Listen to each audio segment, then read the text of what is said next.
할렐루야. 오늘도 여러분들과 함께 예배하게 되어 감사합니다. 오늘 예배도 하나님께서 우리에게 주시는 위로로 충만한 시간이 되기를 예수님의 이름으로 축원합니다. 함께 기도하시겠습니다. 하나님 아버지, 오늘도 하나님 앞에 예배합니다. 우리의 환경이나 형편이 매우 어렵고 힘들어 보일지라도 하나님과 함께하는 시간만큼은 잃어버리지 아니하는 우리 모두가 되도록 도와주시옵소서. 어렵고 힘들고 낙심될수록 우리와 함께 하시는 하나님으로 새 힘을 얻게 하여 주시옵시고, 하나님 앞에 토로하며 인내함으로 하나님의 도우심을 구하는 자들을 만나 주시고 주의 은혜로 충만케 하여 주시옵소서. 예수님의 이름으로 기도하였습니다. 아멘. 하늘에 계신 우리 아버지여, 이름이 거룩히 여김을 받으시오며 나라의 마옵시며 뜻이 하늘에서 이룬 것 같이 땅에서도 이루어지이다. 오늘날 우리에게 일용할 양식을 주옵시고, 우리가 우리에게 죄 지은 자를 사하여 준 것 같이 우리 죄를 사하여 주옵시고, 우리를 시험에 들게 하지 마옵시고 다만 악에서 구하옵소서. 나라와 권세와 영광이 아버지께 영원히 싸움나이다. 아멘. 찬송가 545장 함께 찬양하겠습니다. 찬송가 545장입니다.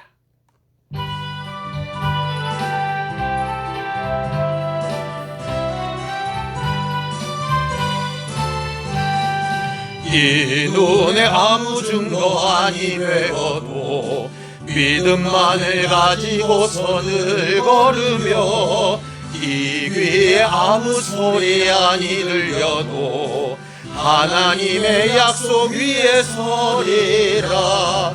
걸어가세 믿음 위에 서서, 나가세 의심 버리고, 걸어가세 믿음 위에 서서, 뜻과 귀에 아무 증거 없어도 이 눈에 보기에는 어떠하든지 이미 얻은 증거대로 늘 믿으며, 이 마음에 의심 없이 살아갈 때에 우리 소원 주 안에서 이루리. 걸어가세 믿음 위에 서서, 나가세 의심 버리고, 걸어가세 믿음 위에 서서, 눈과 귀에 아무 증거 없어도 주님의 거룩함을 두고 맹세한 주 하나님 아버지는 참 미쁘다. 그 귀한 모든 약속 믿는 자에게 능치 못할 무슨 일이 있을까. 걸어가세 믿음 위에 서서, 나가세 의심 버리고, 걸어가세 믿음 위에 서서, 눈과 귀에 아무 증거 없어도.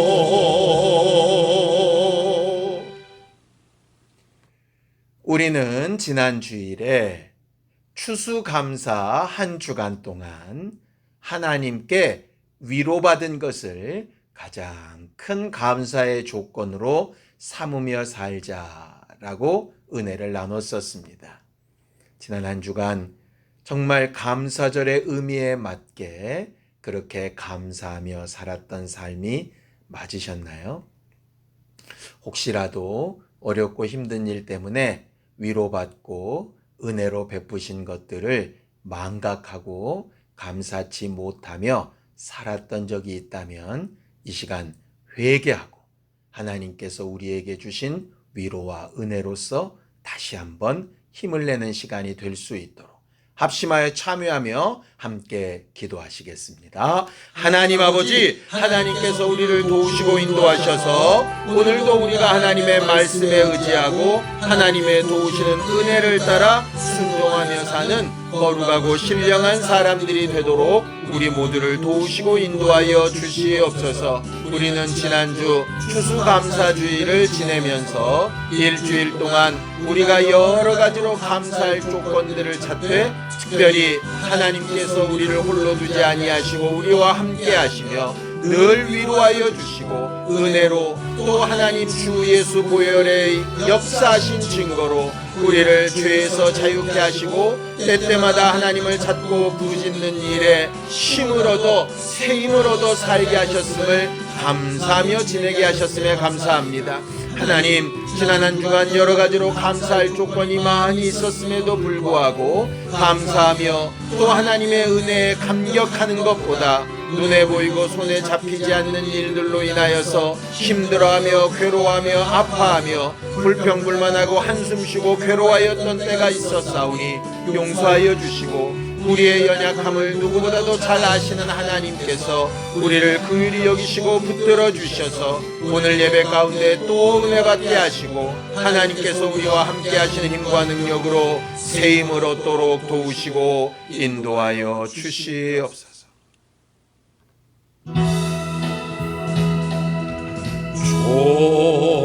좋으신 하나님, 좋으신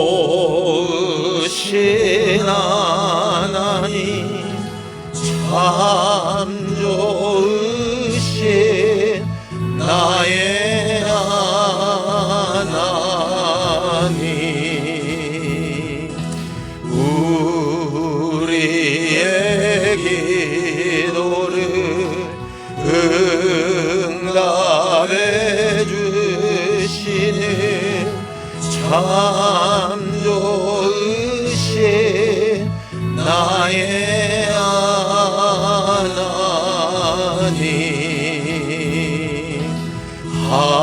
한없는 축복을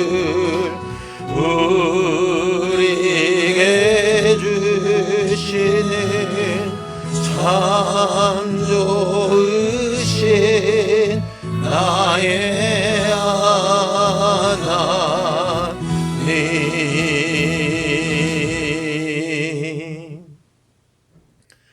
하나님 아버지, 오늘도 새로운 한 주간을 시작하게 하심에 감사합니다.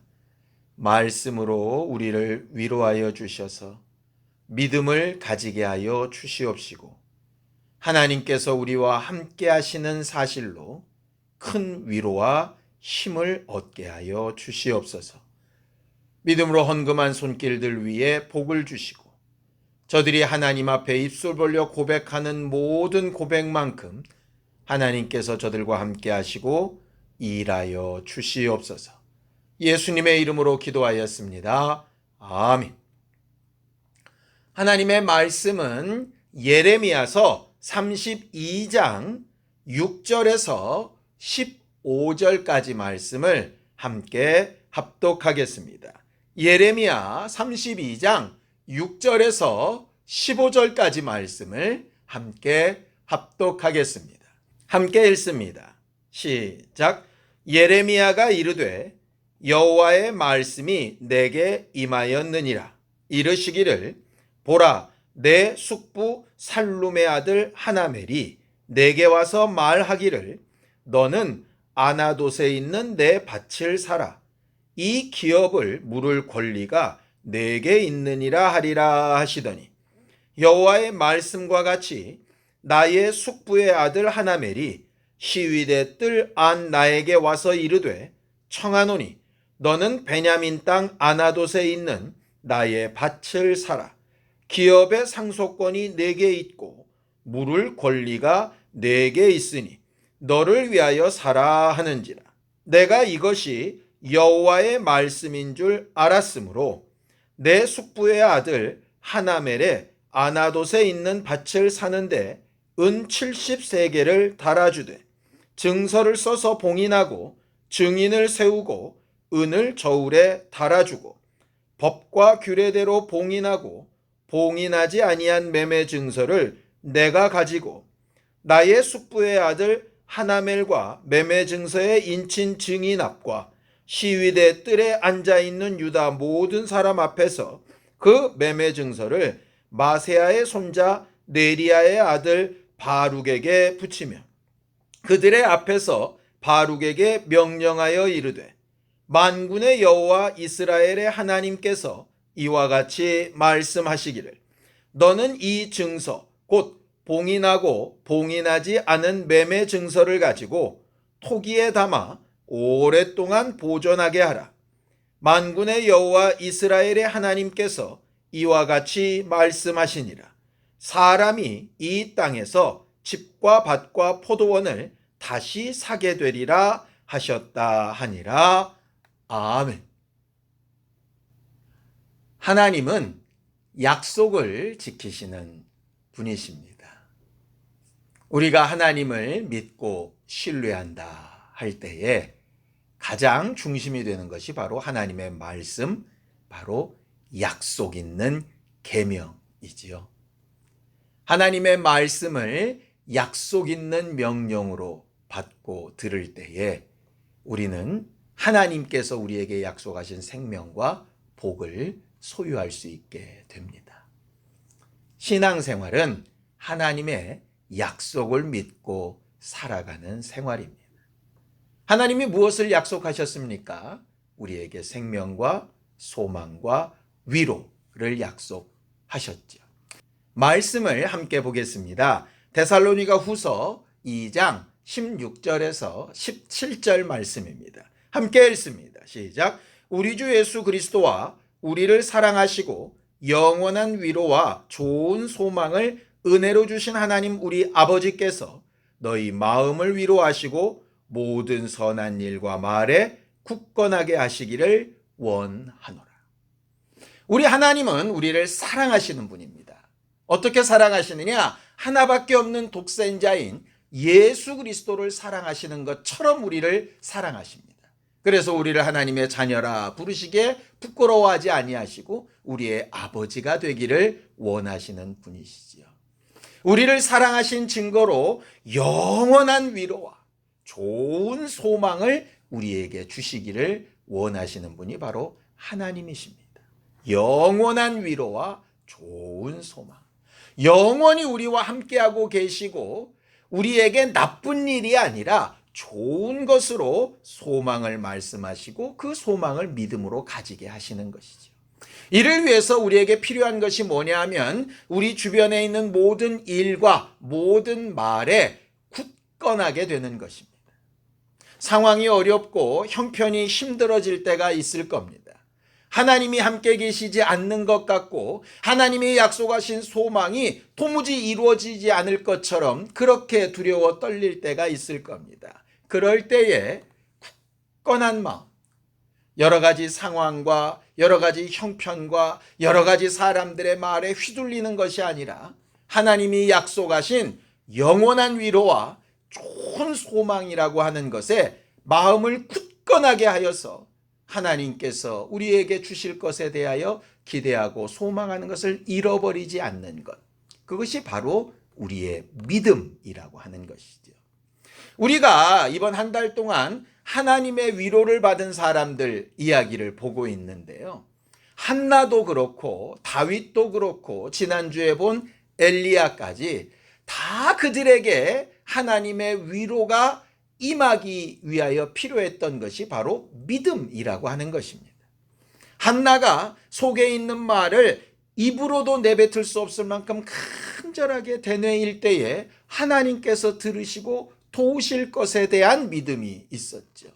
다윗이 자식에게 쫓겨나면서 많은 저주를 받으면서도 그래도 하나님의 긍휼이 내게 아직 남아있다라고 하는 믿음이 있었습니다. 엘리야가 자기의 목숨을 정말 거둬달라고 외칠 그때에도 그를 위로하시고 어루만지시고 함께 하셨던 하나님에 대한 믿음이 있었죠. 그래서 세미한 음성을 듣고 그 다음 행동을 또 움직여 나아가는 겁니다. 우리는 상황이 변하기를 원하고 형편이 좋아지기를 원합니다. 그런데 상황이 나아지고 형편이 좋아질지라도 우리 안에 믿음이 없으면 하나님께서 우리에게 약속하신 것을 신뢰하며 그것을 정말 제대로 된 소망으로 삼는 일이 없으면 또 다른 어려움, 또 다른 힘든 상황이 나타날 때 또 넘어지고 또 쓰러지게 될 수밖에 없는 것이 우리들의 연약함입니다. 그래서 오늘 우리는 하나님 앞에 하나님, 내 일과 내 말에 굳건하게 하시는 하나님의 능력을 좀 더해달라고 함께 기도하고 하나님의 위로를 구하는 우리 모두가 되었으면 합니다. 성경을 한 구절만 더 보죠. 에베소서 3장 12절에서 13절입니다. 함께 읽습니다. 시작. 우리가 그 안에서 그를 믿음으로 말미암아 담대함과 확신을 가지고 하나님께 나아감을 얻느니라. 그러므로 너희에게 구하노니 너희를 위한 나의 여러 환난에 대하여 낙심하지 말라. 이는 너희의 영광이니라고 이렇게 되어져 있죠. 사도 바울이 많은 핍박과 어려움 가운데 옥에 갇히고 매를 맞고 아주 자기가 억울한 재판을 당하면서도 그래서 그런 모습을 보고 있는 다른 그리스도인들이 너무 마음 아파하고 힘들어하고 정말 왜 이런가 의심하게 되고 그렇게 할 때에 그들에게 이렇게 명령하는 겁니다. 정말 하나님께서 너희의 믿음으로 말미암아 담대함과 확신을 가지고 하나님 앞에 나아갈 수 있게 되기를 내가 원한다. 눈에 보이는 것으로는, 손에 잡히는 것으로는, 들려지는 소식으로는 정말 절망처럼 보인다 할지라도 그 가운데 하나님이 약속하신 것, 하나님이 하시겠다고 하신 것, 그것을 믿는 믿음으로 말미암아 너희 안에 담대함과 확신이 있기를 내가 기도한다 라고 이렇게 말하는 것이죠. 우리의 믿음은 참 어렵습니다. 잘 되어가는 게 보이고 정말 좋아 보이는 가능성이 보인다면야 다 믿음을 가지기가 쉽겠지만 사실은 그렇지 않은 때가 많이 있기 때문에 정말 마음을 다잡으려고 해도 또다시 마음이 뚝 떨어지기도 하고 뭔가 좀 새롭게 시작해 보려고 하다가 또 넘어질 것처럼 되기도 하고 하는 일들이 아주 비일비재하게 되지요. 근데 어떻게 하면 담대함을 잃어버리지 않고 확신된 마음을 잃어버리지 않을 수 있을까요? 한 가지밖에 없습니다. 자, 성경을 보죠. 빌립보서 1장 20절입니다. 함께 읽습니다. 시작. 나의 간절한 기대와 소망을 따라 아무 일에든지 부끄러워하지 아니하고 지금도 전과 같이 온전히 담대하여 살든지 죽든지 내 몸에서 그리스도가 존귀하게 되게 하려 하나니라고 이렇게 말을 하죠. 무슨 얘기입니까? 내 상황이나 내 형편에 대해서 내가 이렇게 선택하고 좋은 것을 행동하고 말을 좀 잘하고 열심을 좀 더 내고 하면 아마 조금 더 좋아지는 부분이 있을 수 있을 겁니다. 그런데 그런 일로서 문제들이 해결되거나 어떤 상황이 변화되거나 사람들이 돌아오거나 아니면 해결되는 일들이 그렇게 많지 않습니다. 비관적인 말을 하고 있는 것이 아니고요. 이 세상이 내가 혼자 열심히 막 한다 그래서 뭐가 잘 되어져 가는 것이 아니라는 것을 우리는 꽤 많이 경험하면서 삽니다. 그렇다고 그 열심을 다 그만두자 이런 얘기는 아닙니다. 내 힘에 한계가 있고 지식의 한계가 있고 능력의 한계가 있고 또 내가 아무리 열심히 하려고 해도 주변 환경이 도와주지 않고 이러면 우리가 정말 낙심하고 실망하고 괴로운 상황에 빠질 수밖에 없지요. 그럴 때에 사도 바울이 고백했던 것처럼 단 한 가지입니다. 나는 할 수 없고 나는 부족하고 나로서는 이 이상 더 이상 아무것도 할 수 없는 상황에 이르렀을지라도 하나님이 약속하신 것이라면 하나님이 하시겠다고 하셨으니 라고 하는 조건으로 믿고 의지하는 겁니다. 나는 할 수 없지만 주님은 가능하십니다. 바로 이것입니다. 한나가 기도했던 내용도 바로 그겁니다. 내가 수년 동안 예배하며 기도하며 제물을 드리며 아이를 낳기 위해서 매우 노력했지만 내 힘과 능력으로는 안 됐습니다. 그러나 내가 포기하지 않는 것은 나는 할 수 없지만 하나님은 하실 수 있습니다. 라고 하는 겁니다. 다윗이 굉장히 선한 삶을 살면서 많은 영광의 나라를 만들어냈을지라도 그것이 하루아침에 무너졌을 때 자기 힘으로 이것을 회복하는 것은 도무지 불가능합니다. 그러나 하나님이 긍휼히 여기시면 가능합니다. 라고 하는 것이죠. 하나님이 도우셔서 갈멜산의 큰 역사를 이루고 나서 다시 현실로 돌아와 낙심하여 죽여달라고 외칠 때, 그럼에도 불구하고 하나님이 그와 함께 하시면 또 다른 하나님의 일꾼들을 통해서라도 엘리야의 일을 마무리 지시고 정말 영광 가운데 그 능력을 나타내시는 것이 바로 하나님이라고 믿는 믿음이 필요하다라고 하는 것이지. 그 믿음에 가장 가까이 계셨던 분이 누구냐면 바로 예수 그리스도이십니다. 예수께서 이 땅에 계실 때 정말 영광의 사역을 하실 때도 있었지요. 그러나 아주 처참한 환경 가운데 계실 때도 있었습니다. 그가 영광에 계실 때 자기가 대단히 능력 있는 자라고 드러내어 자랑하지 않으셨습니다. 또 사람들이 자기를 떠나가고 핍박하고 자기를 죽이려고 할 때에도 낙심하며 실망하며 저주하거나 그러지 아니하셨습니다. 오직 예수께서 하나님이 잘하게 하실 때에도 하나님의 영광이, 자기의 한계나 자기가 정말 아무것도 아닌 존재처럼 보여질 때에도 하나님의 약속이 온전히 이루어져 가는 것으로 인하여 위로받으시고 거기에 소망을 두시고 하나님께서 이루실 일에 대하여 기대하면서 십자가에 죽으셨으나 다시 부활하게 하시는 하나님의 능력과 하나님의 약속을 믿고 묵묵히 행하셨던 것을 보게 되죠. 이런 믿음이 결국 좋아 보이지는 않습니다. 우리 같은 사람의 입장에서 이왕이면 당대에 우리 눈앞에 좋아지는 일이 보여지고 회복이 눈앞에 보여지고 정말 어떤 열매가 뚝 떨어지고 남들이 봐도 부러워할 만한 상황이 되는 것, 뭐 그런 거라면 우리가 조금의 어려움이나 아픈 기간을 또 능히 이길 수 있을 것 같습니다.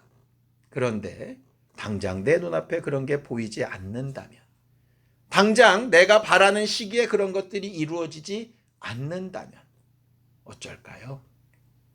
한나나 다윗처럼 당장 보이는 때 좀 어렵고 힘든 기간을 겪기는 했지만 아이를 탄생시키게 되어지고 나라가 회복되는 것을 본다면요 아주 좋을 겁니다. 그런데 혹시 엘리야처럼 자기의 때에 모든 것이 다 이루어지는 것이 아니라 다른 사람들한테 위임만 하고 자기는 떠나가야 된다면 그때는 뭐를 위로로 삼을 수 있을까요?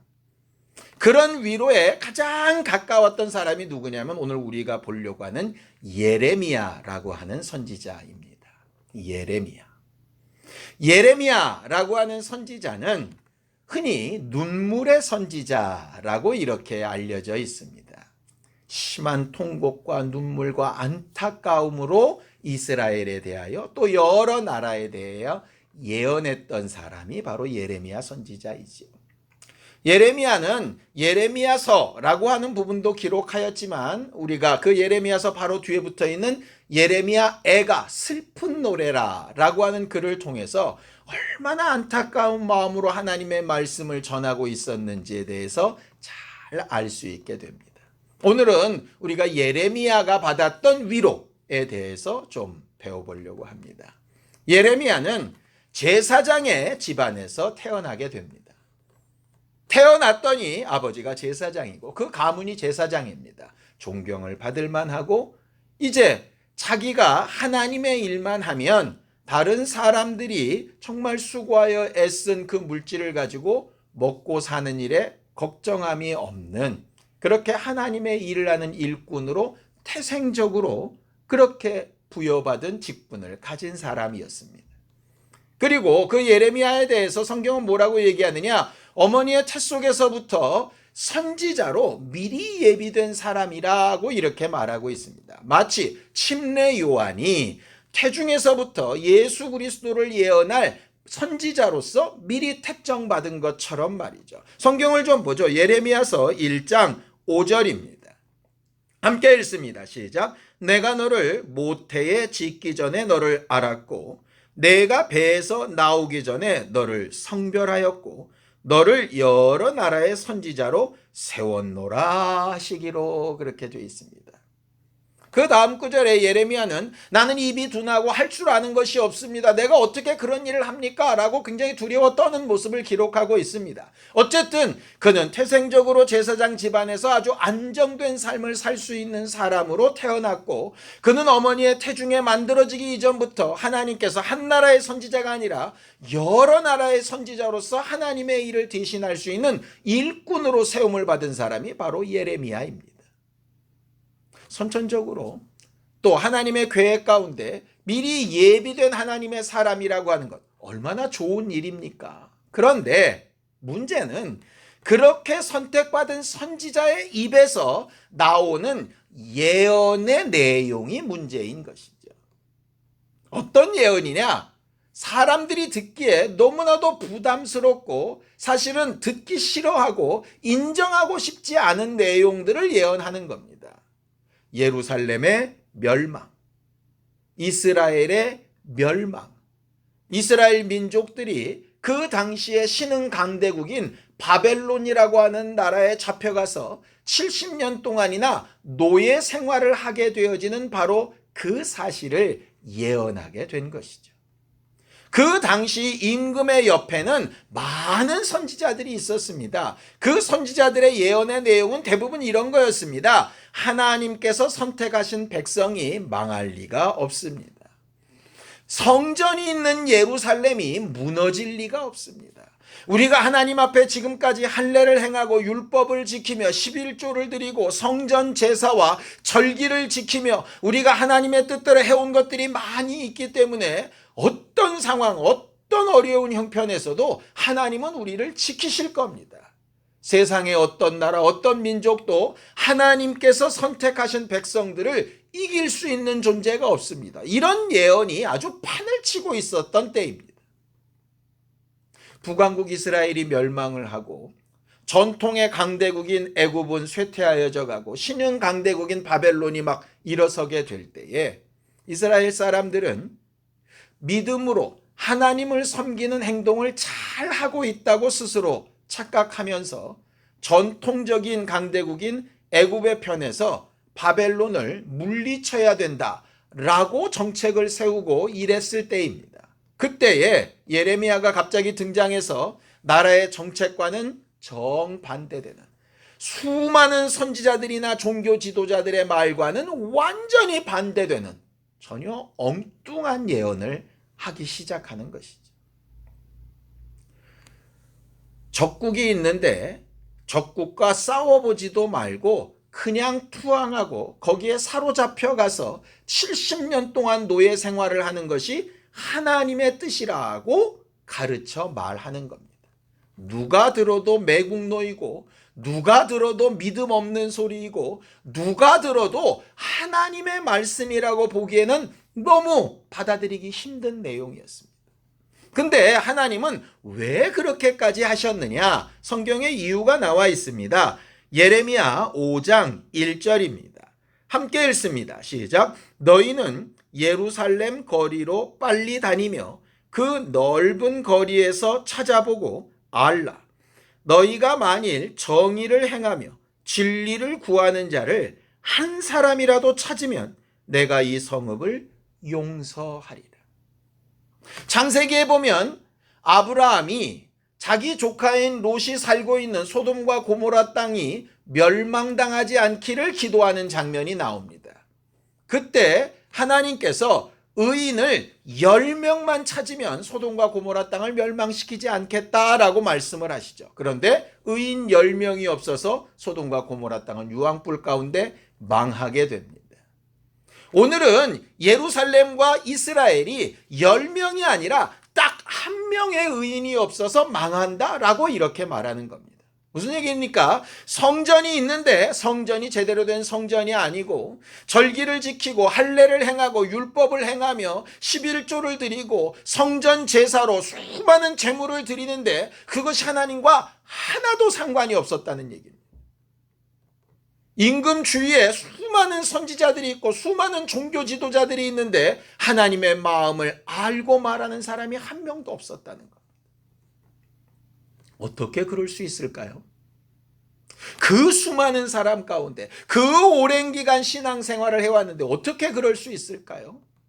다들 자기 믿음에 대한 자긍심, 이 정도면 된 거 아니야? 라고 하는 생각, 남들보다는 스스로 우월하다라고 하는 것, 하나님의 능력이나 하나님이 하신 일들을 과거 조상 때로부터 많이 경험했다라고 하는 그런 모든 이야기들이 너무 팽배해져 있어서 엘리야에게 주셨던 것과 같은 세미한 음성에 귀를 기울이지 못하는 겁니다.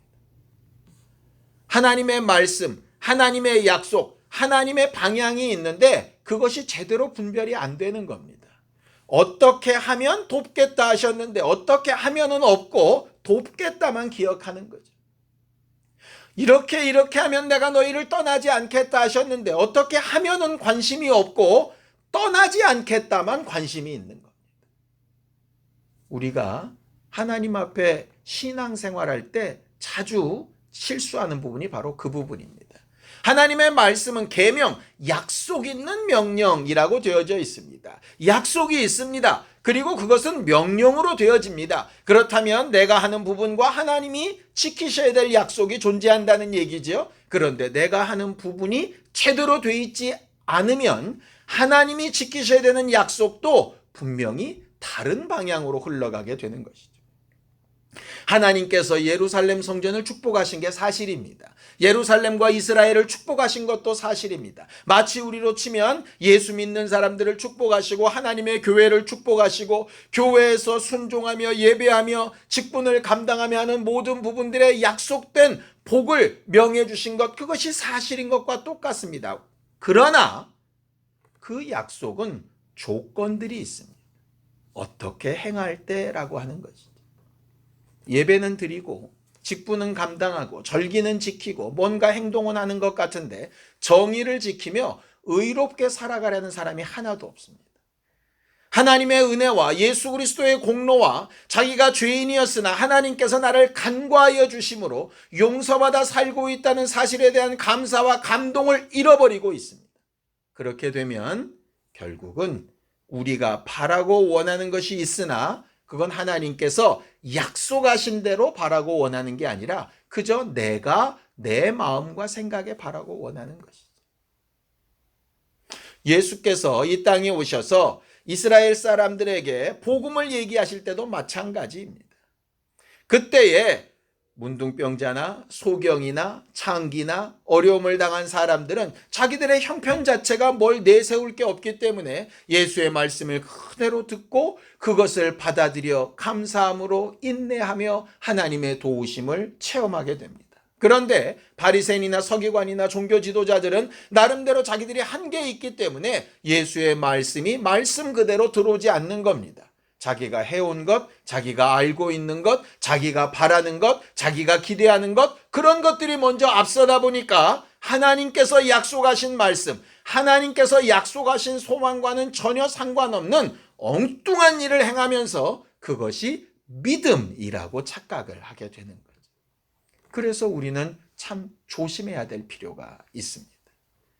예레미야의 말도 안 되는 예언을 들었을 때에 그것을 하나님의 말씀으로 인정했다면 다들 죄를 뒤집어쓰고 옷을 찢으며 슬피 울며 회개했어야 되는데 절대로 그런 반응이 나오지 않습니다. 어떤 반응이 나옵니까? 예레미야서 26장 8절에서 9절입니다. 함께 읽습니다. 시작. 예레미야가 여호와께서 명령하신 말씀을 모든 백성에게 전하기를 마치매 제사장들과 선지자들과 모든 백성이 그를 붙잡고 이르되 내가 반드시 죽어야 하리라. 어찌하여 내가 여호와의 이름을 의지하고 예언하여 이르기를 이 성전이 실로같이 되겠고 이 성이 황폐하여 주민이 없으리라 하느냐 하며 그 모든 백성이 여호와의 성전에서 예레미야를 향하여 모여드니라 그랬습니다. 예레미야가 이렇게 예언하는 겁니다. 예루살렘 성전이 지어지기 전에는 실로라는 것에 성막이 있었는데 예루살렘 성전이 지어진 뒤로 성전에 있는 기구들이 다 옮겨가서 실로는 그냥 유명무실한 동네가 되어버렸습니다. 이 예루살렘 성전이 있는 그 예루살렘이 그렇게 될 거라는 겁니다. 하나님의 영광이 떠나서 아무것도 남지 않은 황폐한 곳이 될 거라는 겁니다. 이스라엘 사람들의 입장에 하나님이 사랑하시고 하나님의 명령대로 지어지고 하나님께서 영원한 영광을 약속하신 예루살렘이 멸망될 거라고 어떻게 네가 감히 예언하는가? 너 잘못됐다. 반드시 죽어야 한다. 라고 이야기하는 거지. 예레미야는 하나님의 말씀을 말씀대로 전한 것밖에 없습니다. 그런데 그의 목숨이 경각에 달리게 됩니다. 예레미야서를 읽다 보면 여러 번 그런 일들을 겪게 됩니다. 예레미야는 너무 억울해서 하나님 앞에 항변하기도 하고 내 원수를 좀 갚아달라고 하기도 하고 저들의 죄를 절대로 그냥 두지 마시라고 그렇게 외치기도 합니다. 그러면서 다시 또 마음을 돌이켜서 그들을 위하여 울고 하나님 저들에게 기회를 달라고 울고 정말 이 방법밖에 없냐고 또 울고 또 웁니다. 그래서 눈물의 선지자라고 합니다. 오늘 성경 본문은 그렇게 하다가 결국은 바벨론에게 포위가 된 상태에서 여전히 바벨론과 싸우지 말고 투항해야 된다고 외치는 예레미야가 투옥되는 사건이 발견됩니다. 자, 예레미야서 32장 5절입니다. 함께 읽습니다. 시작. 여호와께서 이와 같이 말씀하시니라. 너희가 갈대아인과 싸울지라도 승리하지 못하리라 하셨다 하였더니 유다 왕 시드기야가 이르되 내가 어찌하여 이같이 예언하였느냐 하고 그를 가두었습니다. 자기의 나라는 망하기 일보 직전입니다. 적국이 뺑 둘러서 포위하고 있습니다. 자기는 감옥에 갇혀서 죽음을 앞두고 있습니다. 얼마나 절망적인 상황입니까?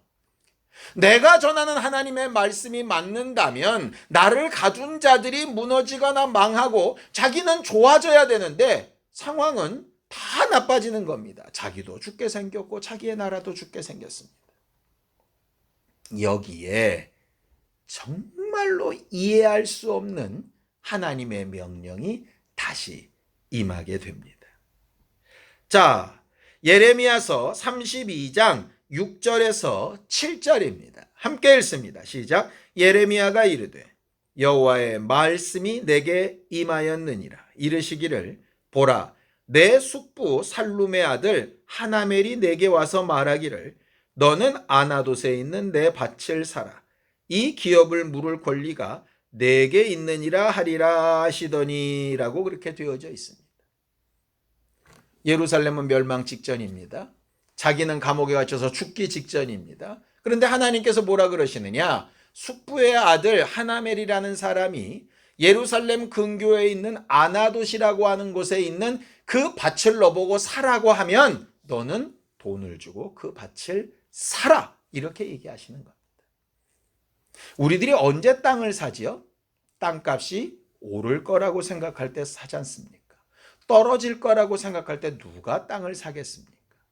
전쟁통에 땅을 사는 사람이 누가 있겠습니까? 전쟁통에 보석이 필요하겠습니까? 전쟁통에 뭐가 가장 필요할까요? 먹을 게 가장 필요합니다. 그런데 예레미야는 자기 입으로 이스라엘의 멸망을, 자기 입으로 예루살렘의 멸망을 얘기했는데 그런 예레미야에게 하나님께서 땅을 사라는 겁니다.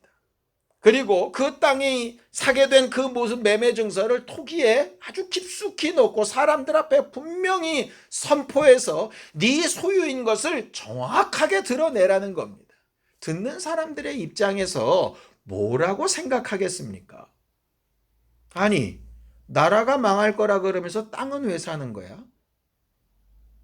쟤는 지금 자기가 하는 말과 자기의 행동이 얼마나 다른지 모르는 거야? 이렇게 생각들지 않겠습니까? 더군다나 예레미야는 이 땅을 물려줄 자손이 없습니다. 자, 예레미야서 16장 2절입니다. 함께 읽죠. 시작. 너는 이 땅에서 아내를 맞이하지 말며 자녀를 두지 말아라 라고 이렇게 하셨습니다.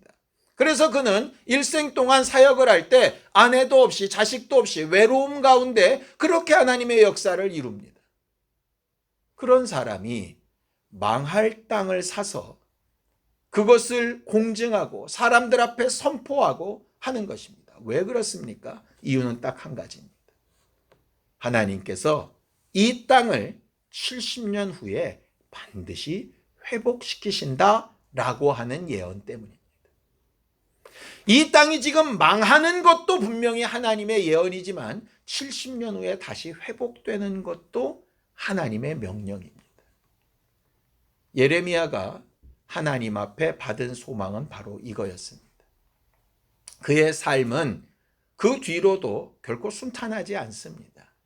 이렇게 하고 바벨론이 이기고 바벨론에 아주 직사대접을 받으면서 갈 수 있는 기회가 열렸습니다. 그런데 예레미야는 하나님의 명령대로 바벨론으로 가지 않고 도리어 애굽으로 도망간 이스라엘 사람들을 따라가서 애굽에 있지 말고 바벨론으로 가야 된다고 여전히 계속 외치다가 애굽에서 순교를 당하게 됩니다. 성경에 기록된 선지자들 가운데 가장 처참한 상황 가운데 처한 몇 사람 중 하나에 속할 겁니다. 아내도 없고 자식도 없습니다. 계속 이스라엘의 멸망을 이야기하는 바람에 많은 이스라엘 사람들에게 미움과 욕과 수치를 당합니다. 갇히고 매맞고 매이고 여러 가지 일들이 있다가 결과적으로 맨 마지막 선택도 하나님의 말씀대로 선택하는 바람에 전혀 알지 못하는 외국 땅에 가서 거기서 처참하게 죽음을 당합니다. 자기가 은 70세겔이나 들여서 사놓은 땅을 자기는 농사를 져보지도 거기에 집을 져보지도 못하고 죽게 됩니다. 자기 자산과도 상관없습니다. 자기의 가족들이 없었기 때문에. 그는 뭘 소망으로 받은 걸까요? 그는 왜 그렇게 살았을까요? 이유는 단 한 가지입니다. 하나님이 약속하신 것을 반드시 지키신다는 믿음 때문이죠. 사람의 눈으로 보면 예레미야는 참 처참한 삶을 살았던 것 같습니다.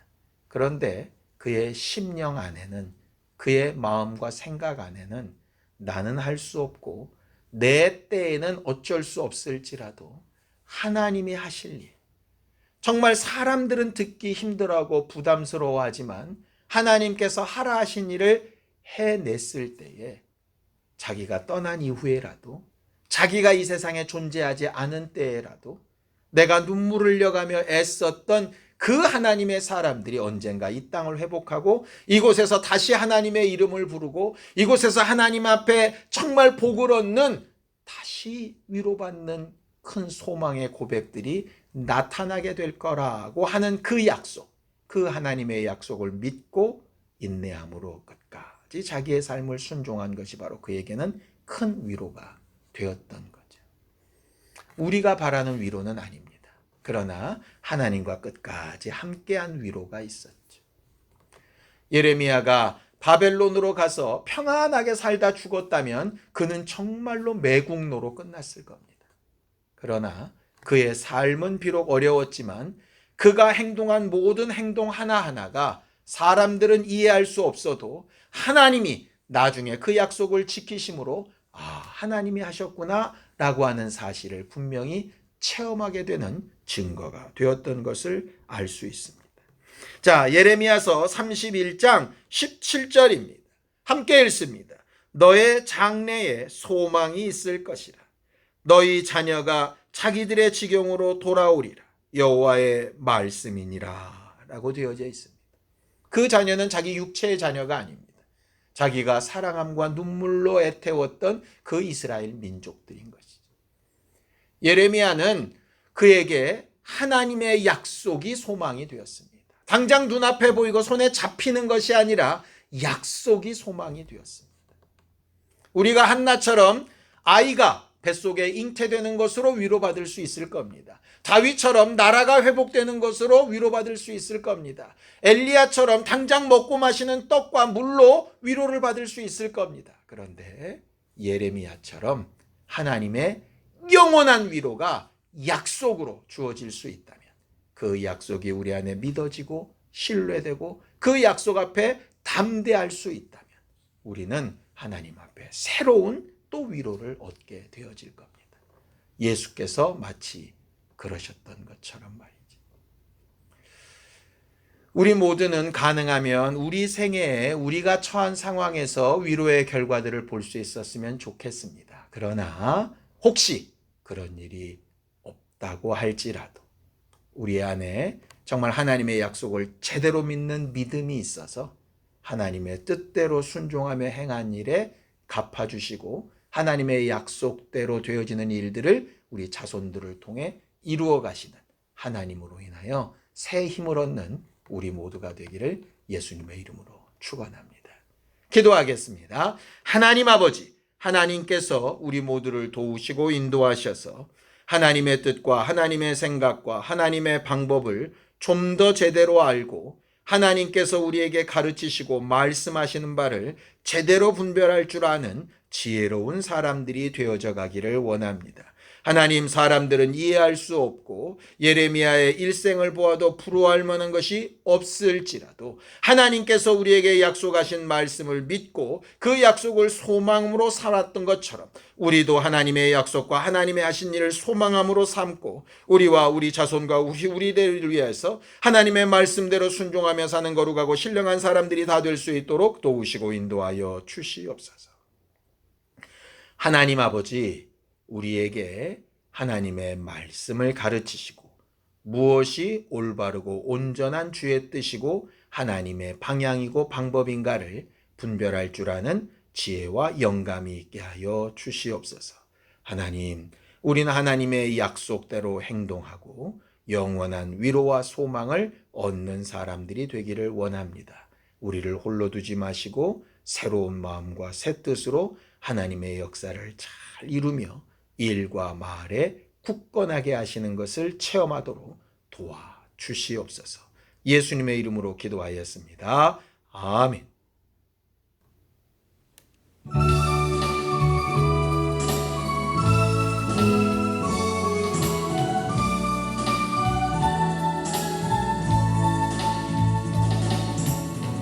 이 시간 너의 마음속에 하나님 사랑이 가득하기를 진심으로 기도해 간절히 소망해 하나님 사랑 가득하기를. 하나님은 너를 사랑해 얼마나 너를 사랑하시는지 너를 위해 저별을 만들고 세상을 만들고 아들을 보냈네.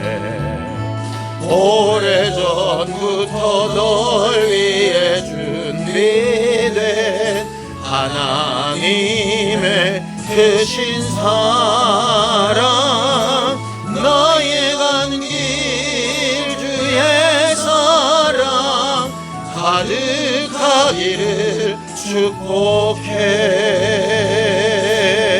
힘든 일도 있겠지만 나 그때마다 늘 함께 할게. 하나님 보이신 그 사랑으로 나 또한 너를 사랑해.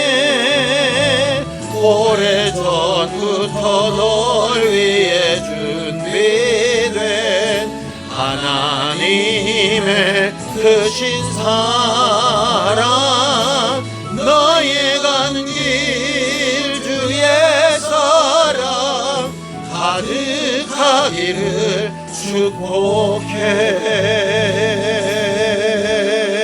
축복해.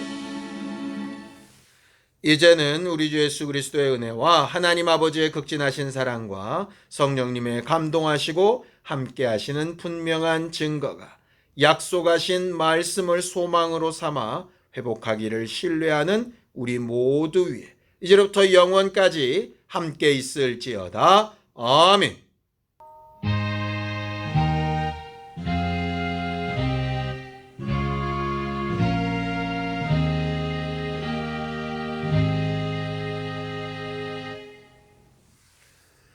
하나님의 약속을 소망으로 삼고 위로받는 우리 모두가 되기를 바랍니다. 감사합니다.